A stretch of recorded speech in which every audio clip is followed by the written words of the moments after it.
Hello and welcome back to Parley. These are my on-the-spot responses to the prompts you folks submit. This one is from PistilWhip. Hope you'll enjoy listening. It's about Chainsaw Man and woke shoujo. Now, this is definitely going to have some anime references in it, but nothing where you need to know the plot, and there's not going to be any spoilers. The only things we're going to mention that are specific to any of these shows are not a spoiler out of context. You know, it will, if you don't know the show, you'll be able to follow along, but it won't make, like, you won't know that thing about the show. And if you have seen them or you've read the manga, well, anyway, PistilWhip begins.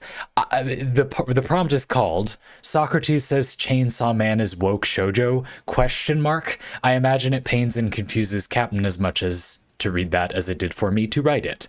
PistilWhip, I would imagine we have an equivalent amount of suffering from the sentence, yes. The subject of this parlay shall be this wild, fascinating, terrifying discussion on why Chainsaw Man, a manga by Tatsuki Fujimoto, serialized in Weekly Shonen Jump, is in fact woke shoujo.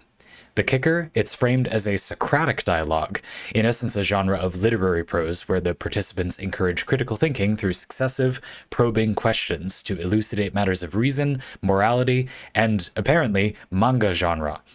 Be sure to click through for the full dialogue. Should Captain not be familiar with Chainsaw Man, but I am. Everything needed from this discussion can be gleaned from context. Reading the manga is not necessary.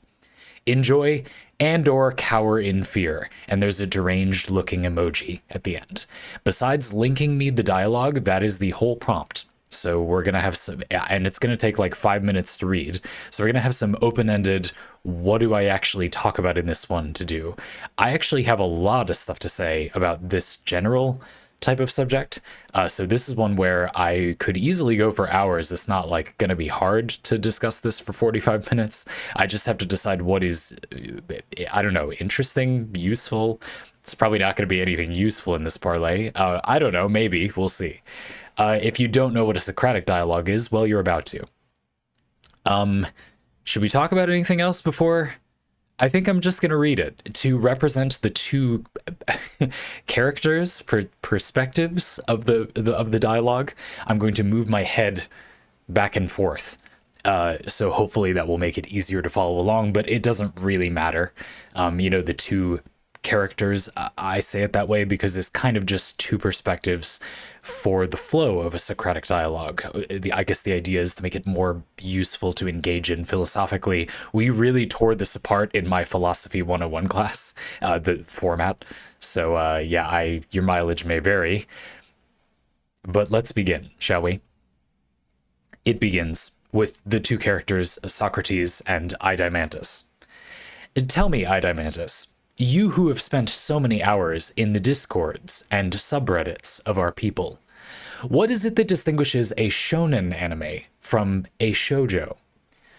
I confess I have never considered the matter carefully, Socrates. I suppose shonen is for boys, and shoujo is for girls?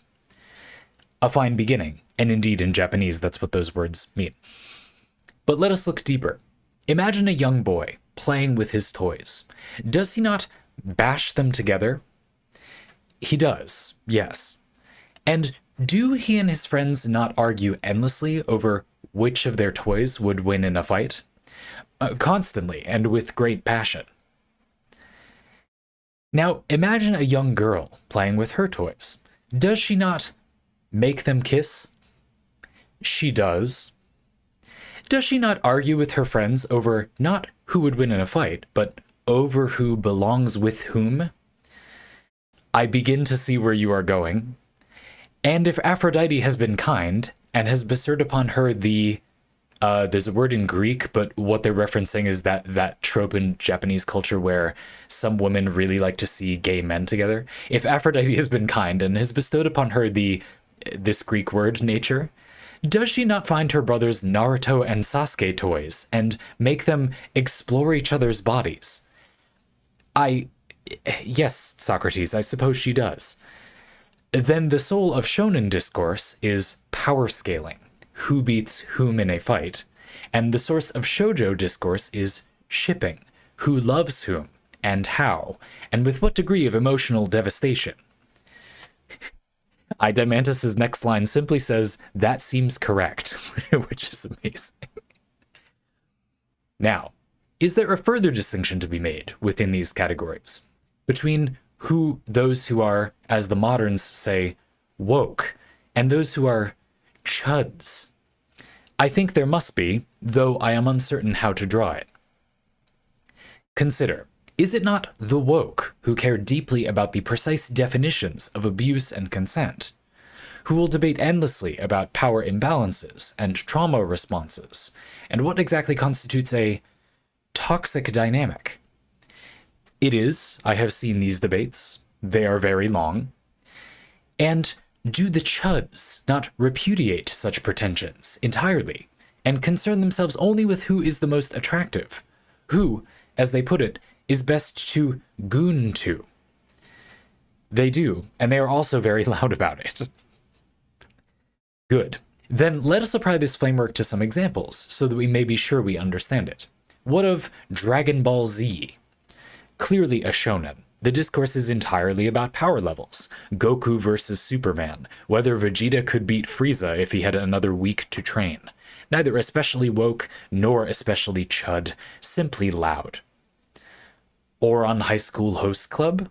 Shoujo, plainly. The discourse is entirely about which host Haruhi should end up with. Neither particularly woke nor unwoke, simply romantic. Steven Universe? Woke shoujo and almost insultingly obvious. So I forgot to switch sides. The entire discourse concerns whether various gems were abusive towards Steven, what his codependency with his father means, and whether Spinel, they're gems? So I don't know which one is correct. Spinel deserved better. I have never once seen anyone ask whether Steven could beat a particular gem in a fight. I have seen thousands of words written about whether Pink Diamond was a victim or a perpetrator. And now, Chainsaw Man. Surely it is a shonen. The character has a chainsaw for a head. There are extremely gory fight scenes. I would have said neither woke nor chud, perhaps, but certainly shonen. Think carefully, Animantus. Idimantus's name has become Anime Animantus. Did not the scene in the back alley with Yoru and the nature of what she offered to Denji, just infer it through context, folks, did that not spark hundreds of Reddit threads? It did. I remember them. They were quite heated. And were they debating whether Denji could beat a given devil in a fight? No. They were debating whether what occurred constituted a meaningful violation, given Denji's initial objection and Asa's anger. Consent and abuse discourse. Yes. And do not some fans still mourn Reize and insist that she was the one who truly understood Denji, while others argue passionately that Asa is the only one who can give him what he actually needs? The shipping wars were, I would admit, extensive. And have you ever, even once, heard Chainsaw Man fans argue about whether Denji could beat a particular devil in a straight fight? I cannot say that I have. Then observe what we have found. Chainsaw Man's discourse is concerned not with power, but with relationships. It is therefore shoujo. Its discourse is concerned not with attractiveness, but with abuse, consent, and emotional damage. It is therefore woke. And thus, astonishing otocrates. Socrates has become an otaku, a super fan of a particular topic. Otocrates. Chainsaw Man is a woke shoujo manga. Socrates Otocrates simply concludes, I could not have said it better myself. And there you have it, folks. There's a lot to unpack. First of all, I'm not going to spend a lot of time in this parlay dismissing the frustrations some people might have with, for example, the term woke. Fortunately, because it's a Socratic dialogue, as you've now learned, this format is partly about, defining your terms as you go, as really most good discussions need to be. That part of a Socratic dialogue is great and extremely useful, and I try to do very diligently when I stream and make these parlay, for example. Great. And so hopefully whatever you feel about those terms, they explained what they mean by them, and that does seem true. a step further, there will be some people in the audience who hopefully have just already stopped watching this parlay, who are upset that something they like, let's say I like Chainsaw Man, maybe you like Chainsaw Man, and you don't want something you like to be called something you don't like or don't think of yourself as liking, a woke shoujo manga, woke and shoujo, you know. I don't want to read something girly, so I don't want you to call the thing I like girly. But this is just, these things don't have power over you. Like, that doesn't matter. You can't be happy unless you abandon being caught up on such things. So I'm not going to further dismiss that. I just thought I would take a step to acknowledge that very obviously some people will be upset by such a thing, but one ought not to be. I don't know. You know, I would hope if you follow a philosophical discourse, that's a pretty low-level thing to dismiss as a hang-up in one's personality. So we won't do so here. What are the contents of this discussion? I think that the most interesting thing this brings up, for me anyway, is not that related to... But what do I mean related to this subject? So I would need to go significantly far away from here. So I think what I'm going to try to do is take you on the thought process with me and see if we can get there together. And we'll see. Because my conclusion is going to be that Chainsaw Man being woke shoujo, the definitions of those words, not that meaningless label, but what those things have been defined to mean in this context, is good, actually. I mean, it's not bad for any reason because it's just defining the thing that it is. If you define woke and shoujo the way that this does, it does seem like with this analysis of Chainsaw Man, it is those things. You don't have to call them woke and shoujo, but concerned with relationships and abuse, consent, and emotional damage. Under this analysis, there is certainly some of Chainsaw Man's text that is those things. And so it doesn't really need to be good, actually. That is in some way just kind of an arguable interpretation of the work. But I guess what I mean is that we are going in this direction with entertainment in general, and that is a good thing. That's what I'm going to argue. Why would it be a bad thing? It doesn't seem to make sense. Well, I think that the crux of the issue is that for some people it feels like not having some straightforward fun is like uninteresting to them. Let's analyze a little bit of Chainsaw Man to see if that would be a concern.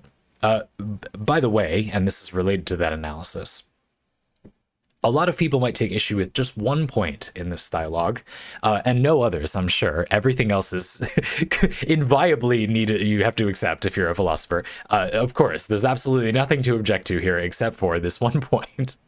But anyway, you'll see what I mean, which is when Autocrates, I'm going to call him now, says, "And have you ever even once heard Chainsaw Man fans argue about whether Denji could beat a particular devil in a straight fight?" And then Animantis says, "I cannot say that I have."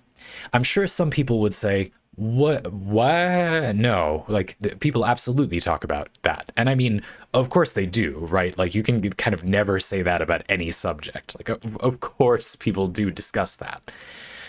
You know, I would, with my limited context, agree that this does seem like a show where that is less of a focus, and, well, why, right? Dragon Ball Z, for example, has the famous "it's over 9,000," and he crushes the power level detector or something. That was a, you know, B for effort level interpretation. You know this meme, probably.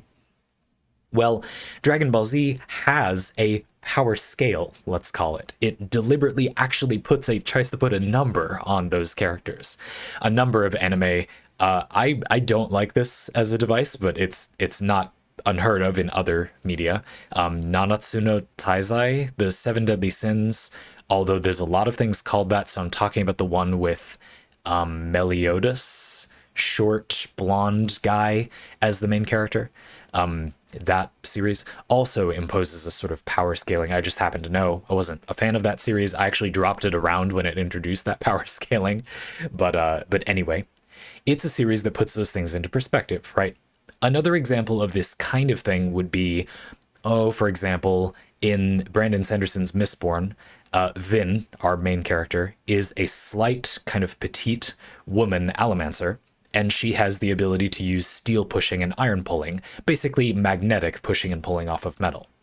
If you and I push off of the same piece of metal, then it matters who's heavier, right? Normal physics applies in this system. So when Vin and another Allomancer push against a piece of metal, almost all of the principal characters are heavier physically than Vin is. So she generally moves backwards. You could call this a type of power scaling. I think it's useful to think of because it's a component of the narrative. That's really important here. It's a component of the narrative that this, this character's power level in Dragon Ball Z is higher than this other character's. Or, action scenes in Mistborn rely on the fact that Vin will reliably, due to the laws of physics, move backward if they get into a steel pushing match, for example. There's a key fight scene, for example, at the beginning of the Well of Ascension where this happens. And pretty much everybody present knows that that will happen to Vin, and she uses it as part of her tactics. It's a cool little scene. It's not that there is a way to say that one character is stronger than another, though when there is a way to say that, this correlates with the important thing, which is it is part of the story. It is a part of the plot or the character development or the atmosphere that you can kind of know which character is stronger than another. Does that follow me so far? So in Chainsaw Man, my point is, I would argue, well, it's not. That's, I guess, the point I'm trying to make. You can absolutely imagine to yourself so I need to explain a very basic thing about Chainsaw Man. It's not really a spoiler. A part of Chainsaw Man's plot is that devils are beings that are powerful against us in our world based on human fear of them, of that concept. So they embody a concept, and however afraid of that concept we are, that's how strong the devil is. So, for example, would the chainsaw devil be powerful? Okay, reasonably. Would it be stronger or weaker than the future devil? I think the future devil would be stronger. I think people are more afraid of the future than they are of chainsaws. At least almost everybody, certainly the average of humanity. How much more afraid are they?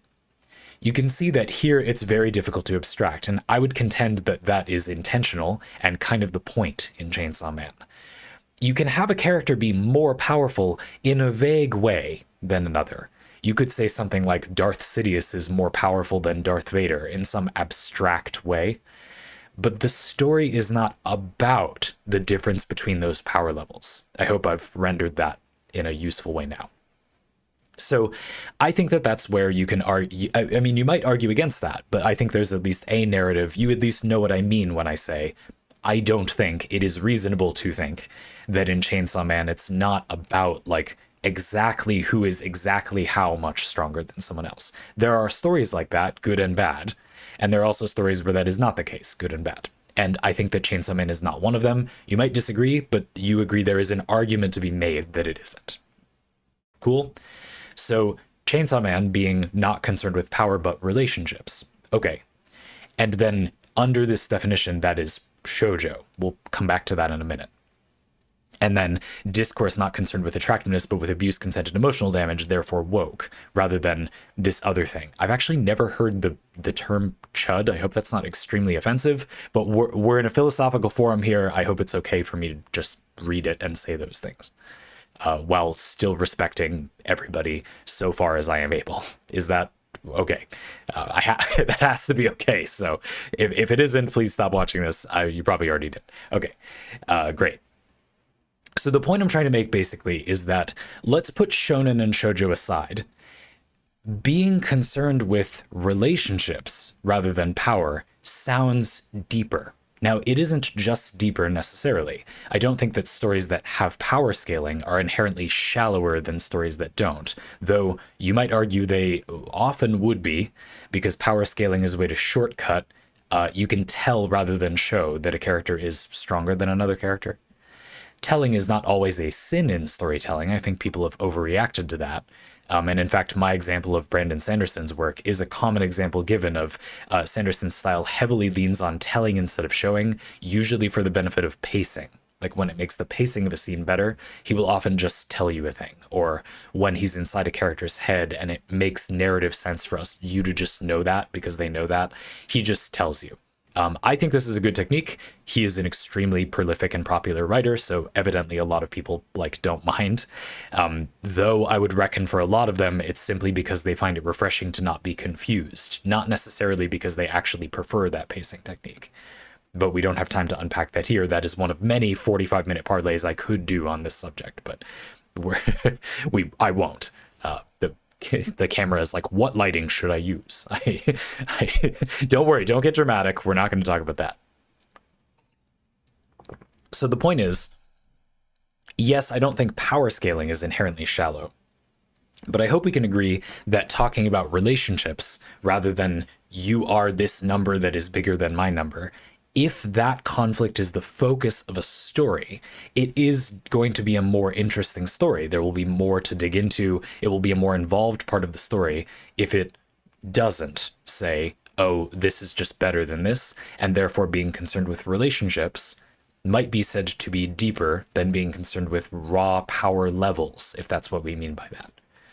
Now, again, I'm not trying to simplify the shonen anime or manga genre into power scaling alone. I'm just arguing that if you care about how a character is in a nuanced way, better or worse off, or a good fit or not with somebody else, that is more interesting, has more depths to explore than a story that is about, like, just who would win in a fight that has no other stakes whatsoever.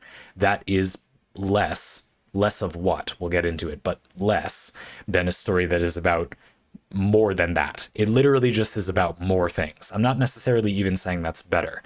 Well, I am going to say that, but we have to unpack that as well. So at this point in the story, some people might be thinking, well, hold on. I don't want my stories to be like overcomplicated. You're saying that the overall, what am I trying to say, thesis of this parlay is that stuff is going away. All of humanity is moving towards woke shoujo, according to you, Zandy, and I don't want that, because I want to turn my brain off and watch this fun fight scene. Well, that's what this part of the script is for.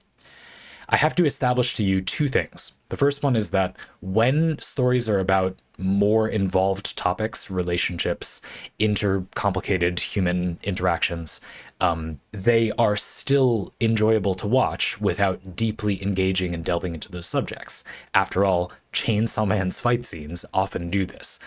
Just as an example that I won't go into much, if you've seen the Reize movie, the Reize arc movie, the main fight scene in that movie doesn't have much. It's a very popcorn entertainment-y fight scene, in my opinion, not in a bad way. It is not at all about technical details or the emotional stakes or really much of anything, actually, at least as I saw it as an anime. I haven't gotten to that part in the manga. It is a big blockbuster action scene, in my opinion, anyway. I think there's at least an argument that that's how it will feel to most people. So don't worry, it's not like those stories require, I don't know, overloading your brain all the time. I won't harp on that anymore. The more important point I want to establish for this section is that turning your brain off is relative. That's very important to this discussion, because what I'm going to go on to say is that humanity's relative benchmark for this turning your brain off is moving, and it is going to soon eclipse what has been defined here as shonen anime. That's the argument I'm going to make. We're halfway into the parlay, so not bad. Right? If you're following along, this is a very, very complicated, multi-step philosophical conversation to have with no visual aids. So if you vaguely get what I mean, we're doing great, okay? Okay, so the benchmark for humanity's, like, this is, chill entertainment is moving. And therefore, people who want to turn their brain off and enjoy a thing mostly will enjoy more and more advanced and involved and potentially meaningful narratives as time goes on, though I would imagine this will be up to a point. Thankfully, we don't have to worry about that right now. So, fantastic. How do I establish that? Well, first, it might be useful to establish the basic point that perspectives are relative. So, for example, sometimes you meet people that don't like, they say they don't like sour things, or they don't like acid, they don't like lemonade, for example. But do those people like pizza, for example? I bet a lot of them do. And pizza requires some acid content in the tomato sauce for the flavor balance it achieves. Just maybe less, not always, but usually less acid content. They like it because they don't think of it as acidic. When people say they don't like acid or acidic things, they mean they don't like dominantly acidic things. But that isn't a set value. We have different taste buds, and different sugars taste different sweetnesses at different temperatures, etc. If you were to make them a lemonade that had more sugar compared to lemon, they would eventually probably, if not like it, not say it was acidic, or that wasn't why they disliked it, if that makes sense. And a lot of the time this can be troubling. If you try to describe something as being like acid forward, for a lot of people, it's like, okay, but does that mean it's going to be predominantly acidic? Or does that just mean it will, the flavor profile features acid? If you haven't had light roasted coffee before, it's very different than darker roasted coffee. I would argue it's just a separate drink. And it's very, coffee beans are the seed of the coffee fruit. So as you might expect, if it's less roasted, it's kind of vaguely fruity, though a pretty weird specific range of fruit flavors for sure. Vaguely tropical or citric, I would say, if you haven't ever had this, like in the realm of pineapple and stone fruits, also like apricot or cherry, and then also like lemon, lime, orange. If you think of yourself as liking coffee and you're not used to those flavors, that probably sounds bad, because if you had dark roasted coffee and put those flavors into it with no other adaptations, it doesn't sound that great, maybe.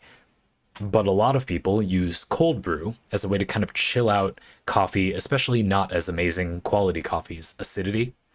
And cold brew, therefore, can have a dark roasty flavor with very mellowed acid.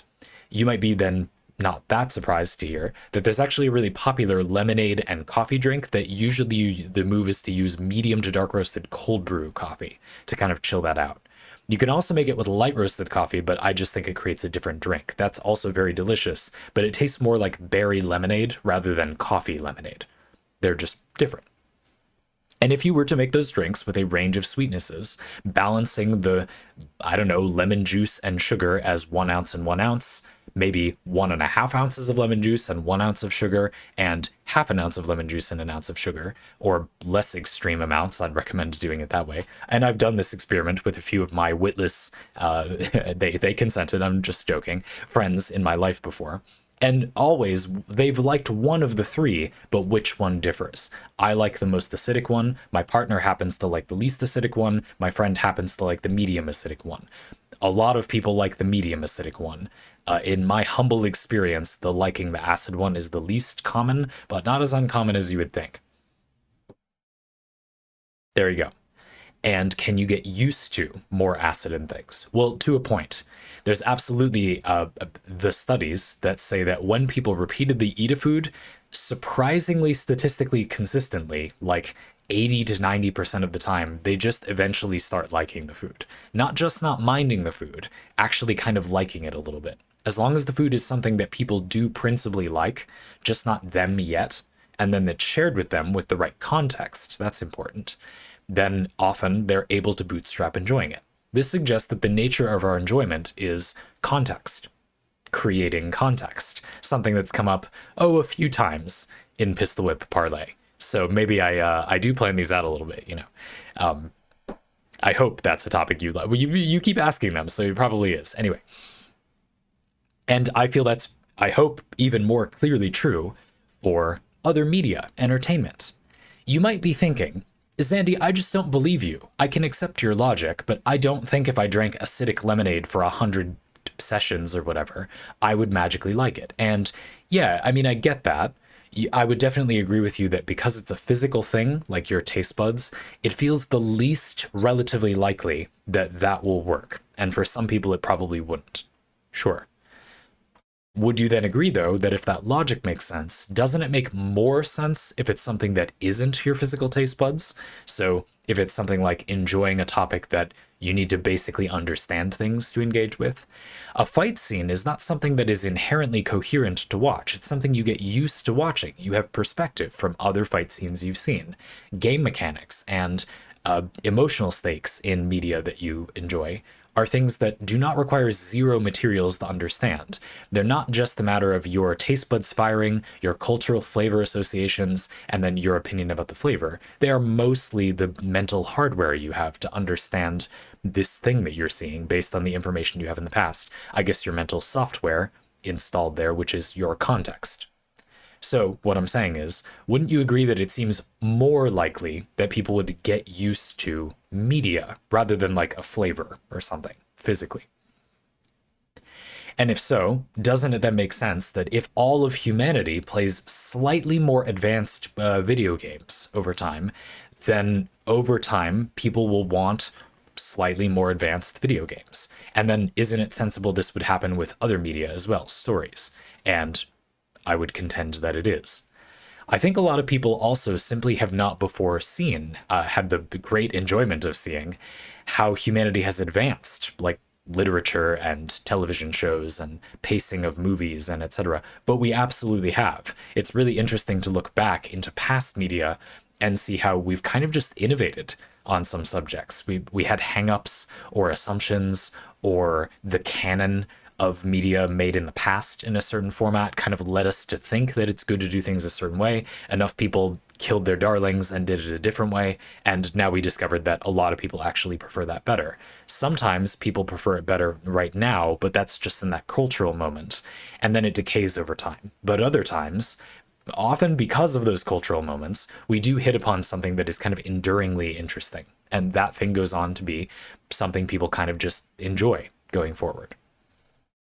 And I would argue, for example, this happened with roguelikes recently in humanity's history.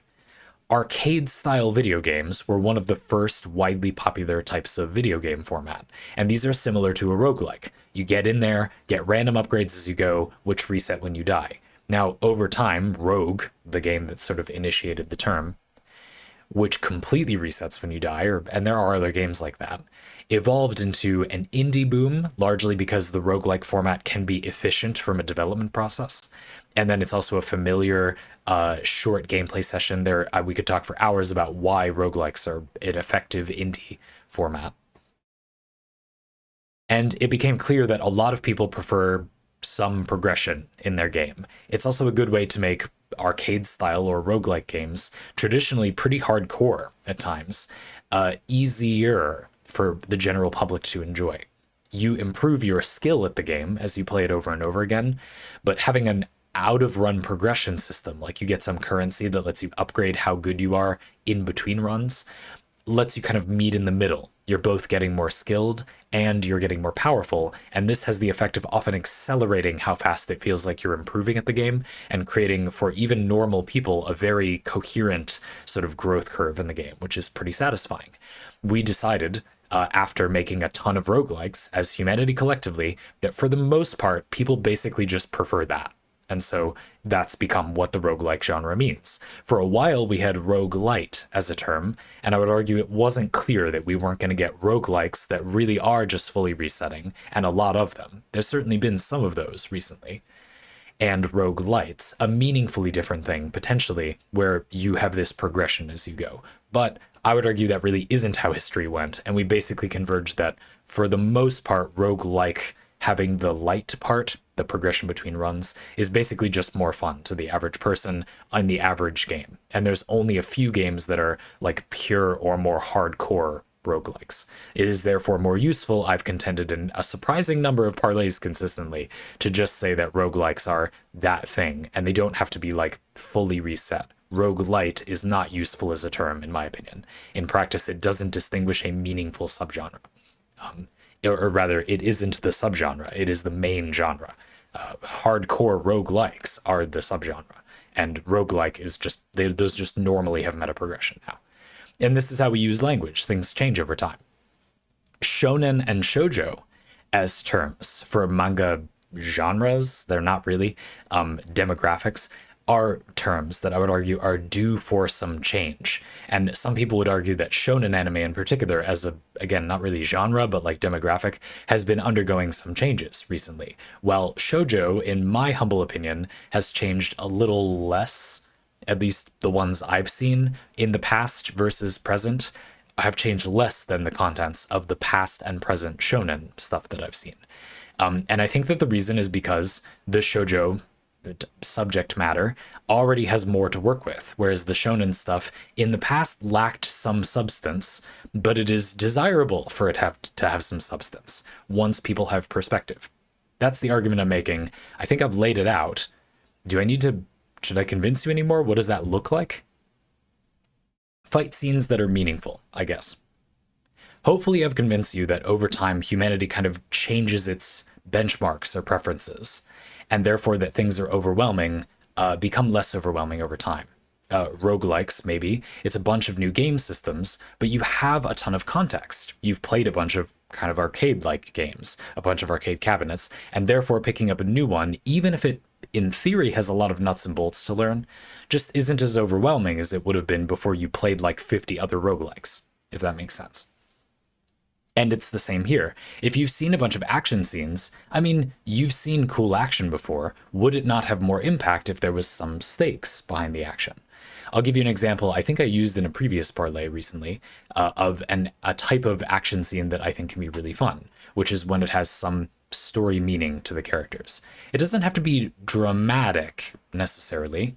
So, for example, it could be you have a scene in One Piece where, you know, Luffy is very happy-go-lucky, but he is now one of the 4 emperors of the New World, a very important pirate politically, but he just cares about freedom, happiness, and exploration.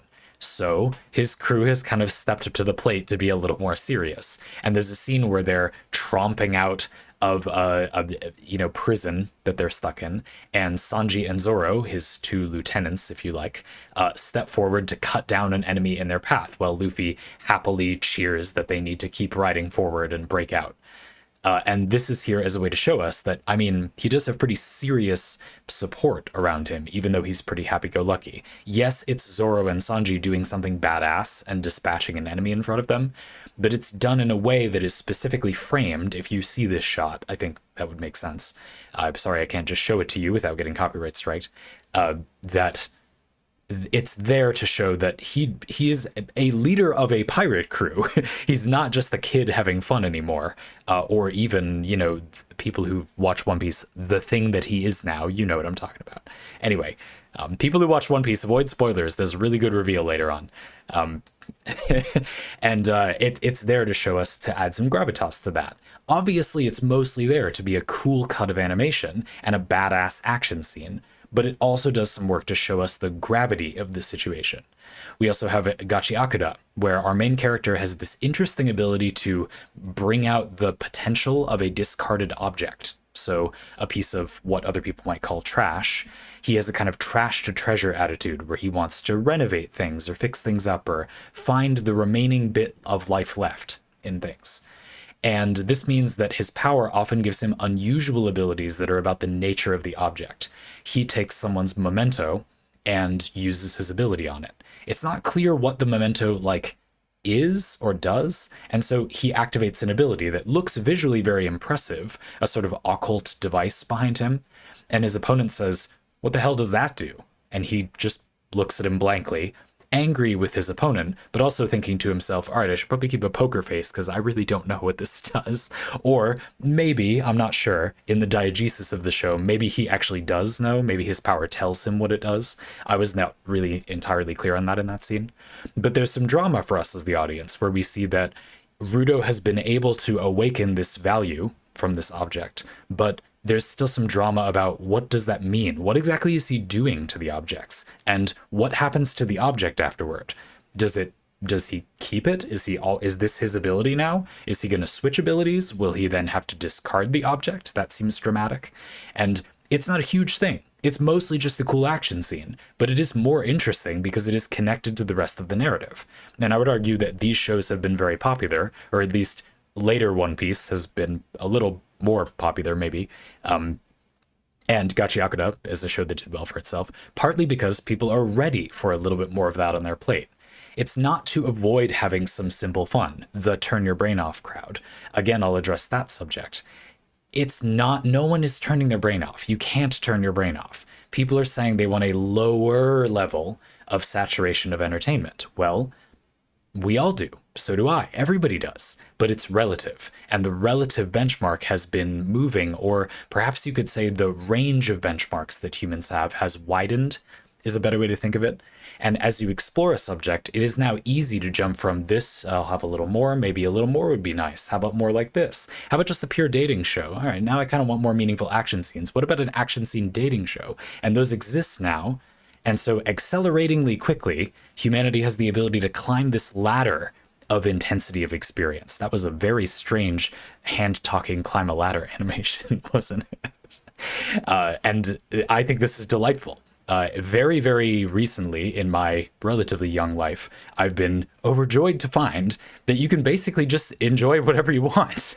And I don't really have preferences as much as a current location on that tree of perspectives, and you can move around. Well, you couldn't always move around if humanity had too monolithic of a perspective.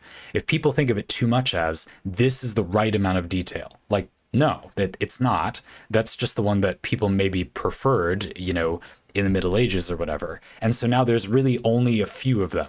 You see what I mean? You can't really move around.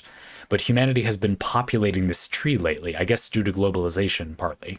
And so you now can do that. If you watch something and you think, this is not that far away from what I want, but it just seems a bit dry or empty or a little meaningless, or there's a bit too much slapstick, or I don't like the speech affectations that these characters use, or this plot handwaves a little too much, or this power system is a little too vague or specific, well, you can now adjust that with fine dials by using the endless ocean of entertainment that humanity has created.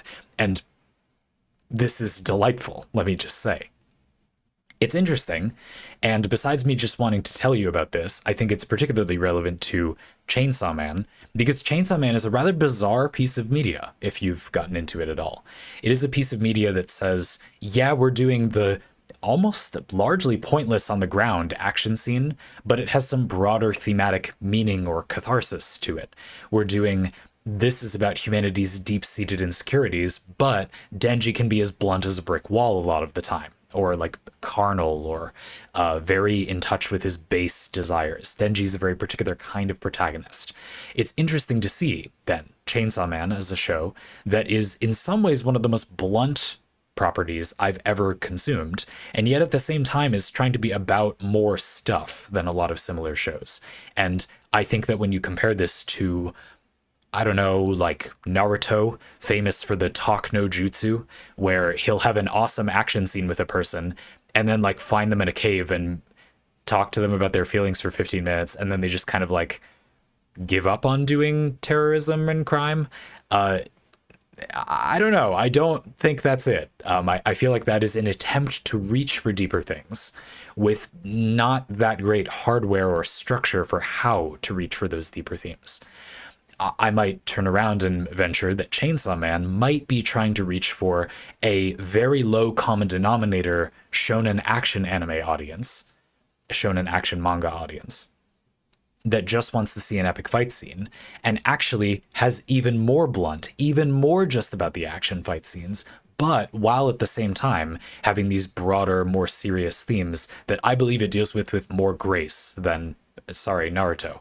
There are interesting themes that are dealt with grace in Naruto. I just can't think of any of them right now.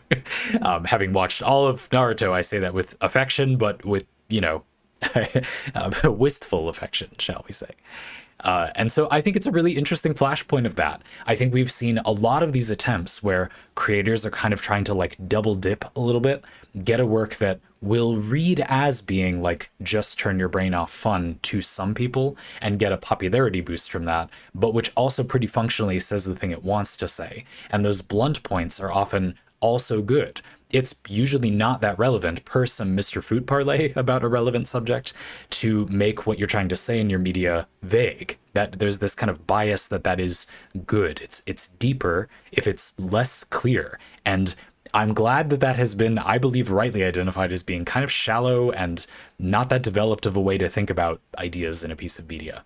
I'm not sure Chainsaw Man is then this amazing, we've cracked the formula approach, but it sure is different, and I'm very thankful for that. So, So thanks for listening. There's not going to be an elegant transition out of this. I like these kinds of parlay. You know, it's an interesting, weird little meme, and you've done a number of these, Pistol Whip, where presumably I can also feel safe. By the way, thank you, knowing that you're okay with me taking it in some whatever direction. Enjoy and/or cower in fear. Oh, thanks. I think I'll do both actually. Let me just go.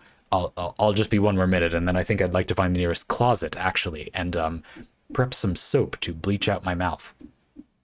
And yeah, they can be interesting as ways to explore these ideas that, you know, obviously parlay works because I have a lot to say and a lot of thoughts about these things. And this is the kind of parlay where I get to share a little of my way of thinking about things the most, I guess, which I'm happy I don't do in most of these. You know, I share my perspective on a thing, maybe unpack the thoughts that you're on, but it's not just like tell me 30 minutes of media critique theory from your perspective. You know what I mean? That would be, I don't think I could actually do that for most parlay. But having one like this now and again is interesting and fun, and helps me refine the idea, right? Like nobody taught me or suggested any of this. Many of my English professors were treated me with consternation when I brought up such topics. I'm just doing my best to cobble together what I think is a useful way of thinking about media theory, and getting to try to discuss it with you all again helps refine that. Like pounding the hammer against the katana over and over again, it is very valuable to get the chance to do so. So thank you. I'm glad. I know this must have been like I don't know, I'll share this with him kind of parlay, but I actually thought it was really nice, and something that specifically applies to me in a kind of unique way as well. So I thought it was a cool one. If you want to submit your own like this, you can do that using a link in the description. We'd love to have you submit about whatever you want. It can be short or long, small or large, complicated or straightforward, though I would encourage you to keep in mind that it being long or short or complicated or simple or whatever, shallow or deep, doesn't correlate very much to how easy it is for me to actually do the parlay. So please just ask whatever you want. That's why I'm saying that. Looking forward to it, and looking forward to the next one.